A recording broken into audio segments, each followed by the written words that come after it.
My dear good people of Oyo State, I'm addressing you today to share our short-term plans, which will play a huge role in alleviating the effects of the removal of fuel subsidies and the resultant economic difficulties being faced by our people.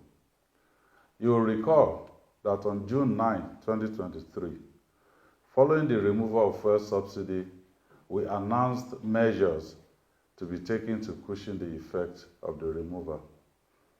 We gave directives that the number of Omituntun buses on various routes in Ibadan should be increased and that commuters must pay a reduced fare on these buses. Additionally, our senior citizens and students should board the buses at half price. We have received feedback that this immediate action has benefited our people. We promise that more will be done. Our plan has always been to roll out sustainable actions in keeping with our promise of sustainable development under Omituntun 2.0. Having been in government for the first 4 years, we know it is easier to make promises than to keep them. After wide consultations, we have arrived at decisions that we believe will be of the most benefit to the good people of Oyo State. In reaching these decisions, we considered the importance of using these economic packages to stimulate our economy and bring about sustainable development. Therefore, the Oyo State government has resolved to take the following actions tagged Sustainable Actions for Economic Recovery, SAFER. Our SAFER package will ensure a softer landing for the poorest of the poor and the most vulnerable. It will also address the need for food security through direct intervention to our farmers. Additionally, we shall be making provisions that will ease the transportation pains of our civil servants and other residents of Oyo State. Let me now share the details of our SAFER package. 1. Following the pattern of our actions during the COVID-19 pandemic, we are updating our social register to include 200,000 of the poorest of the poor. This will be provided with immediate food relief packages. As usual, we will ensure transparency in the registration process so that only those who qualify will get this immediate relief. We'll be providing health insurance for 100,000 of our most vulnerable citizens.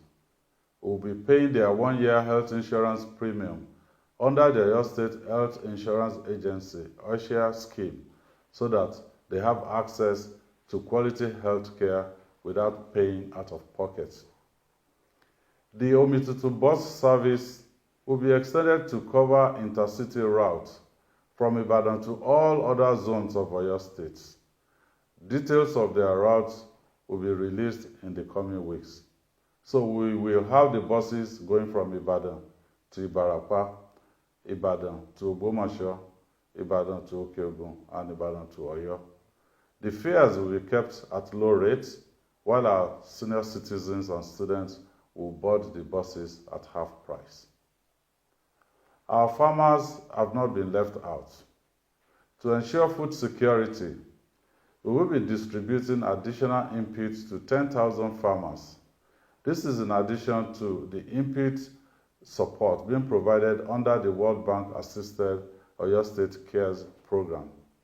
Further details will be released through the relevant agencies in the coming weeks.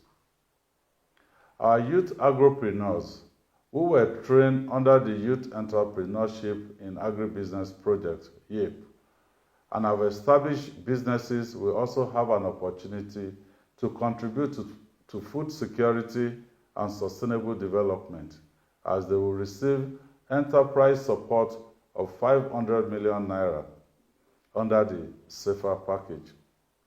They will get further directives on how they will benefit from the relevant agencies.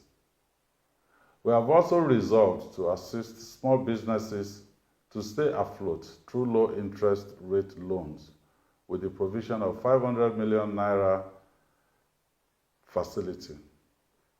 Our traders, artisans, and other small business operators can apply for these loans through designated microfinance banks.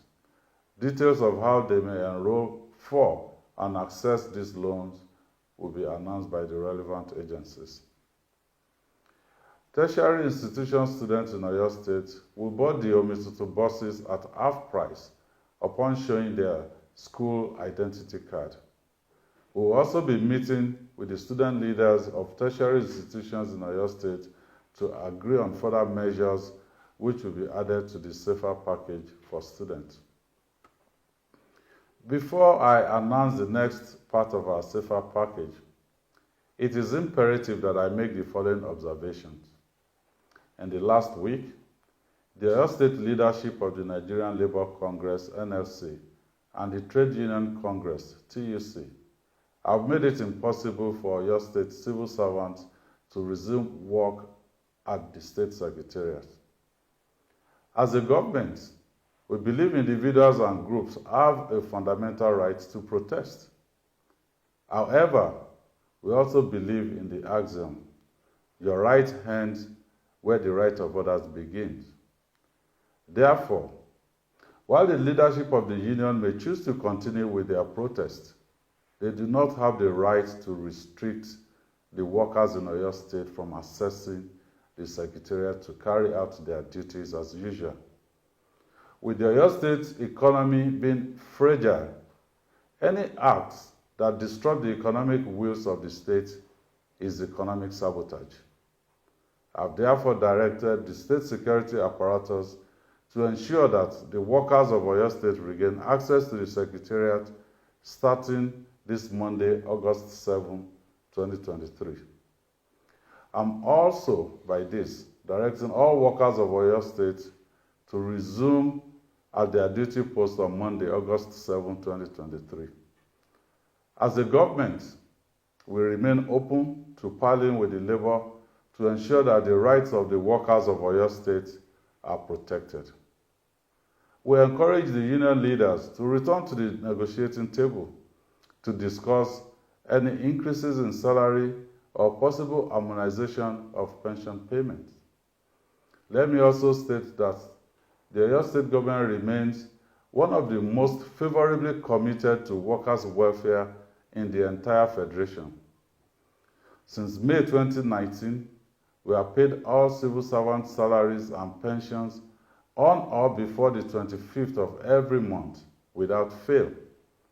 And since January 2020, we have paid the minimum wage and consequential adjustments to all cadre of civil servants every month without fail. Presently, the civil servant wage bill stands at 7.2 billion naira monthly. We have continued to pay this, despite having a state revenue of just below 10 billion monthly. It is therefore clear to understand why any increase in salaries or pensions may not be possible at this time. However, as part of the safer package, the Oyo State government has resolved to 1. Increase the number of buses made available for civil servants to commute to and from work from 9 to 12. This will ensure that more routes are covered and lessen the transportation burden of our dear workers. The 2-month cooperative deductions being owed Oyo State workers will be paid along with their August 2023 salaries on the same GSM date. Going forward, the workers who choose to continue making cooperative contributions will work directly with their cooperatives, as the Oyo State government will no longer be making any deductions at source for these cooperatives. We will pay the health insurance premium for all pensioners under the Oyo State Health Insurance Agency, OSHA scheme. Any pensioner who has already made payments will be refunded. We remain committed to caring for our dear pensioners who served our state in their youth by ensuring that they continue to receive their pensions promptly, along with other workers on the GSM date. We will resume the monthly payment of gratuities to our pensioners to continue to clear the backlog of gratuity payments inherited by our administration. We are sure that with the implementation of the SAFER package in the coming weeks, the Oyo State economy will continue to be strengthened and the pains being experienced by our people will be lightened. Also, with the appointment of commissioners for the various ministries, we will begin to implement the Oyo State Roadmap for Sustainable Development 2023 to 2027 for the benefit of the good people of Oyo State. Long live the Federal Republic of Nigeria. Long live Oyo State.